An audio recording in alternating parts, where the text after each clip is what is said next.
తెలంగాణ అభివృద్ధికి ఆహర్నిశలు పాటుపడే party BRS మాత్రమేనని Karimnagar BRS MP అభ్యర్థి బి వినోద్ కుమార్ స్పష్టం చేశారు. అన్ని వర్గాల సంక్షేమానికి కేసీఆర్ ప్రభుత్వం పెద్దపీట వేసిందన్నారు. కరీంనగర్లో యుద్ధభేరీ సదస్సు నిర్వహించారు. మాజీ ఎంపీ వినోద్ కుమార్ కృషితోనే కరీంనగర్ను స్మార్ట్ సిటీగా సాధ్యమైందని మాజీ మంత్రి గంగుల కమలాకర్ తెలిపారు. కాంగ్రెస్ది ప్రజాపాలన కాదని ప్రజా పీడన అని నాగర్ కర్నూలు బీఆర్ఎస్ ఎంపీ అభ్యర్థి ఆర్ఎస్ ప్రవీణ్ కుమార్ మండిపడ్డారు. తెలంగాణ తెస్తామని చెప్పినాం, తెచ్చి చూపించడం తెలంగాణ రాష్ట్రానికి. 24 గంటలు కరెంటు ఇస్తామని చెప్పినాం, ఇచ్చి చూపించడం.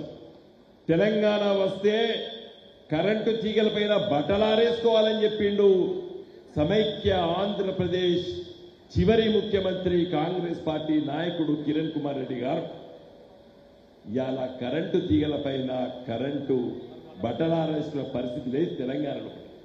ఆ స్థాయికి తీసుకొచ్చుకున్నాం మనం. తెలంగాణ గడ్డపైన ఉంటుంది, గోదావరి కింద ప్రవహిస్తుంది, కృష్ణానది కింద ప్రవహిస్తుంది. నీళ్లు రావు అంటే గత 70 సంవత్సరాలు గెలిచినటువంటి వివిధ రాజకీయ పార్టీల నాయకులు, ఎమ్మెల్యేలు వాళ్ళు ఆంధ్రోలు చెప్తే తల ఊపి అయ్యో మనం నెత్తి మీద గడ్డ మీద ఉన్నాం, గోదావరి కింద ఉన్నది, నీళ్లు రావు అని చెప్పి సెక్రటరీకి వెళ్ళి బయటకు వచ్చేది.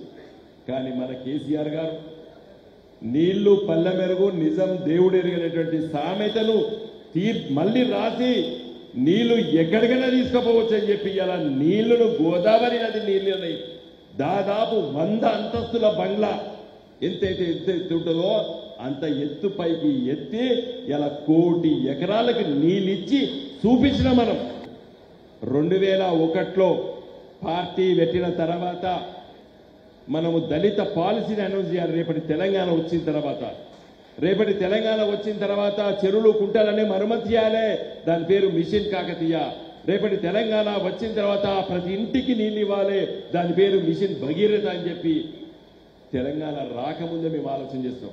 పార్లమెంట్లో అడుగు పెట్టిన తర్వాత తెలంగాణ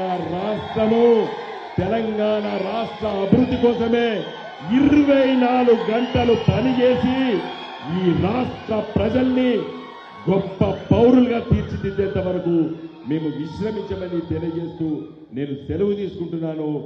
జై తెలంగాణ. ప్రపంచం ఈర్షపడే విధంగా, భారతదేశం గర్వపడే విధంగా భారతదేశ గడ్డ మీద ఒక 3 మహానుభావులు పుట్టిరు. వారే బాబాసాహెబ్ అంబేద్కర్, బాబు జగజ్జీవన్ రావు, జ్యోతిరావు పులే. వాళ్ళు ఈ 3 ఈ దేశ ఆస్తి. వాళ్ళు ఎందుకు వినోద్ కుమార్ గారు గెలవాలి, ఎందుకు గెలిపించాలి మనం అంటే ఒకటే క్వశ్చన్ మార్క్.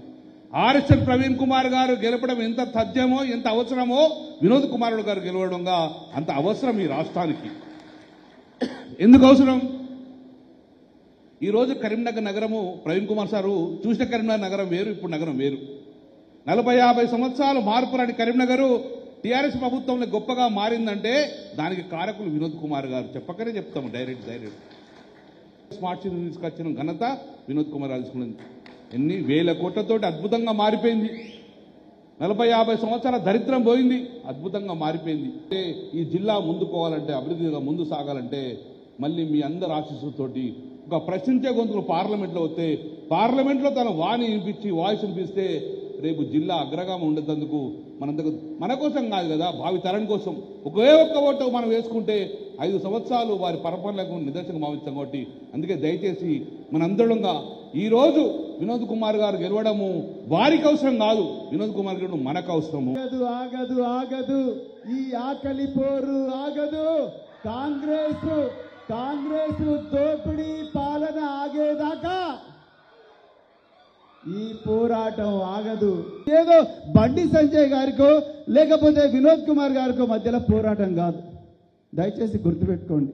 కేసీఆర్ గారికో రేవంత్ రెడ్డి గారికి మధ్యలో పోరాటం కాదు. తెలంగాణ ప్రజలకు, తెలంగాణ ద్రోహులకు మధ్యలో జరుగుతున్న యుద్ధం. నిజంగా ఈరోజు తెలంగాణలో యుద్ధం జరుగుతా ఉన్నది.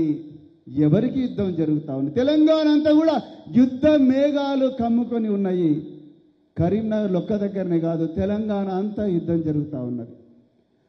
10 సంవత్సరాల నిజమైన పాలనకు 100 రోజుల అబద్ధాలకు మధ్యలో యుద్ధం జరుగుతున్నది. అవునా కాదా?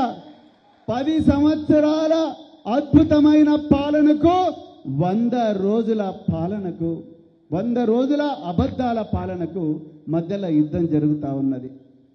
కష్టాలు, రైతుల కష్టాలు, కన్నీళ్లు తుడవడానికి అనారోగ్యాన్ని సైతం లెక్క చేయక, కాలు ఫ్రాక్చర్ అయినప్పుడు కూడా కట్టెబట్టుకొని నడుచుకుంటూ కష్టాల్లో ఉన్న రైతులను ఓదార్చి వాళ్ళ కోసం గొప్ప కలలుగానే కేసీఆర్ కు మధ్యలో అదే విధంగా ఎవరన్నా ఎక్కడన్నా చావని సన్యాసి కబుర్లు నాకు వద్దురబాయ్, నేను ఉప్పల్ స్టేడియంలో కూర్చొని క్రికెట్ మ్యాచ్ చూస్తాన్న కోమటిరెడ్డి రేవంత్ రెడ్డికి మధ్యలో యుద్ధం జరుగుతూ ఉన్నది. అవునా కాదా? ఈరోజు గుండెల నిండా ప్రేమ ఉండి నా కరీంనగర్ స్మార్ట్ సిటీ కావాలి, నా కరీంనగర్ ప్రపంచ పటంలో కనిపించాలని గుండె ధైర్యం, గుండెల నిండా ప్రేమ ఉన్న వ్యక్తికి, వినోద్ కుమార్ గారికి మరి గుట్కా పాకెట్లకు మధ్యలో యుద్ధం జరుగుతూ ఉన్నది. మీకు శవాలు కావాలన్నా, శివాలు కావాలన్నా, మసీదులు తవ్వుదామా, ఇంకేం తవ్వుదామా అనే వ్యక్తులు, విధ్వంసకారులు పార్లమెంటులో కూర్చుంటే రాజ్యాంగం భద్రంగా ఉంటుందా? ఇక కాంగ్రెస్ వాళ్ళకైతే ఇంతవరకు అభ్యర్థి దొరుకుతలేడు. నాకైతే కాంగ్రెస్ ఉన్నదా, లేకపోతే తుక్కుగూడలో రోజు తుక్కు తాగే జన జాతర అని దానికి పేరు పెట్టింది అనుకున్నా. జనాలు మిమ్మల్ని పాతర పెడతారు రాబాయ్ అనుకున్నా నేను. దాని పేరు జన జాతర అని పెట్టిర్రు. అంటే రేవంత్ రెడ్డి గారు ప్రజాపాలన అంటాడు. రేవంత్ రెడ్డి గారు మీది ప్రజాపాలన కాదండి, మీది ప్రతీకార పాలన.